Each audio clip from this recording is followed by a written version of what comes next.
I wanted to comment a little bit about the excise tax in the United States before I begin this tax. That was proposed by the American Fisheries Society to the U.S. Congress in 1937. It took about 20 years before it was actually passed by the Congress. So these things don't happen overnight. So again, make the proposal and keep persisting as a group. I want to focus a little bit different on more of the entire ecosystem rather than just recreational fishing. And I don't mean to repeat too much about things you already know, so I'm going to move through this quite quickly and skip a few slides. But, this is what we're concerned about here: food, fish, maybe aesthetics, recreation, so forth. But there are a whole bunch of other things that drive that.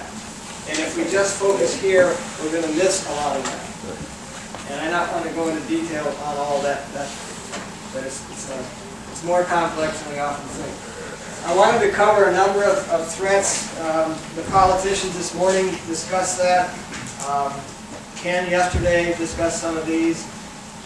And these are all examples that you folks, I assume, know about. I'm going to move through those pretty quickly. Another thing that we do in the United States, in addition to recreational surveys, are actually ecological surveys. This is an example from the United States Environmental Protection Agency. It's a probability sample of 1,000 sites in the western United States. I've got examples for the entire United States. Again, 1,000 sites randomly sampled of rivers and streams every 5 years for all kinds of things. For fish, for bugs, for water quality, for physical habitat, for conditions of watersheds. It costs about $6 million a year. That's a lot of money, but again, if you divide it by the 50 states, it's not so expensive. And with that, you can get data like these. I'll just focus a little bit on aquatic vertebrates. For example, that's all vertebrates living in water, fish and amphibians. And with that, from the west, we can say that something around 45% are in good condition using a multi-metric index. We have confidence intervals on that are quite narrow. So it's somewhere between 40 and 48% are in good condition. We also know how many are in poor condition and how many are not adequately assessed for various reasons. That's the advantage of a probability survey. You can make very precise and very accurate estimates of condition, whether it's recreational fishing, ecological condition. You can also break it down by different regions of the West. With that data, we can also indicate some of the major stresses. As was discussed this morning, big ones are nutrients, in that case also mercury in fish tissue. Not surprising to you folks, I would think. A similar kind of survey can be done at a basin scale. This is the Willamette Basin in Oregon, the largest basin in the state.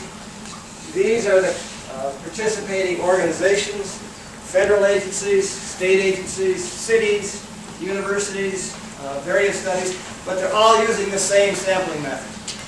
They're all using a random design. They're all using the same methods to sample a site. With that data, you can put them all together. And you can indicate what the major stressors are for urban streams as well as agricultural streams. The key thing is to be using the same methods. I'm going to skip through that.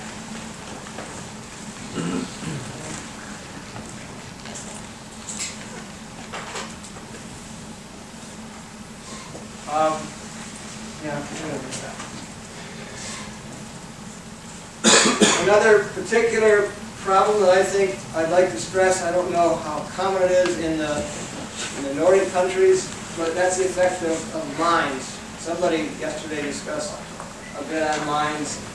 We find that game fish, as soon as you have a mine in a watershed or a catchment, you have a decrease in the number of game fish individually. So mining and fishing don't go well together. Mostly because of toxic, but also because of sediments and water use. Particular issue that I have is dams. In the United States, we have close to 80,000 dams greater than 7 meters high, what we call big dams. But we also have a huge number of dams that are less than 2 meters high. And those can be very, very effective fish barriers, migration barriers. Like this one, no passage whatsoever.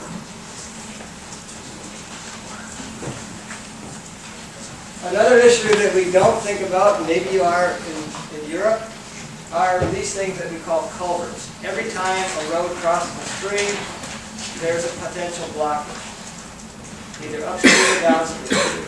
There are literally millions of those in the United States. In the northeast United States, in New England, something around 250,000 culverts. That's just a small portion of the country. Another thing that I see everywhere is the destruction of physical habitat. This is an extreme example.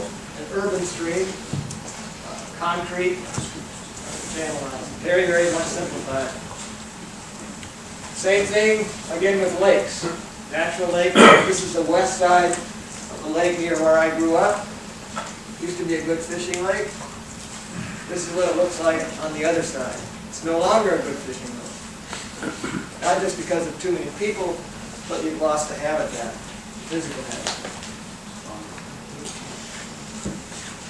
And where is it? Intolerant fish species here. These are maps of the various kinds of physical habitat conditions on lakes. And every time that you have intolerant fish, you get increases with the greater complexity. As you get more disturbance, there's a decrease. And these are random samples of lakes. In the U.S., we have a serious problem with non-native or alien species. For example, if you look at the number of native prey, these are just native species, but that includes juvenile salmonids. These are non-native predators, and to increase the predators, prey individuals go down. And looking at specific individuals, you never get a lot of native species when you've got a lot of non-native predators. They're just foreign predators that these species are not used to experiencing. I want to talk a little bit about fish tissue. This is another national survey by the US EPA on lakes. I'll just give you a couple examples. That one was dioxin furans, BCDs, but the big one, of course, is mercury. So roughly half the lakes have mercury concentrations in the fish tissue that would warrant not consuming those fish.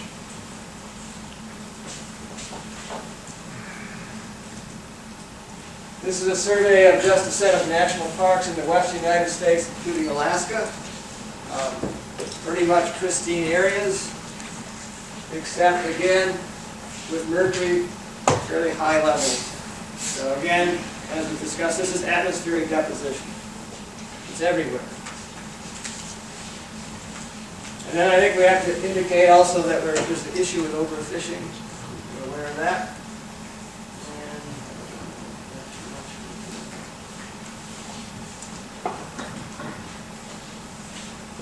Another issue that I think we're having to face is endocrine disrupting chemicals.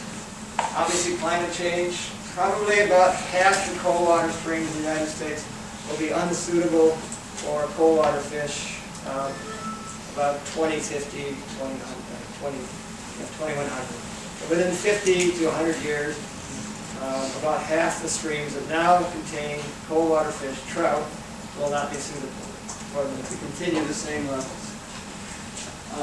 Nanoparticles, of course, foreign objects in tissue of fish. No way of handling those. We don't know what the effects are going to be, but they don't look good. And then a couple things that we don't like to discuss that are these drivers is the number of humans and the consumption level of all of us. And as long as we keep increasing our population, increasing our economic growth, we're going to have trouble with fish. So we plotted just the effect of the relationship between population growth and GDP, or gross domestic product. As those increase, the number of listed fish species listed as endangered or threatened increases. Very high correlation. You should say it's not causal, it's just correlation, but very, very high correlation. So, the question is, who speaks for the fish? How do we do it best? I would argue that just talking about beautiful things, the fun things, is not enough. We're going to have to bring in, as we're saying here, the economics, and that's why we have to have economic survey data. People that make decisions really don't care about fish as an ethical or a beautiful thing. They care about dollars and cents, or euros, or krooners, or whatever.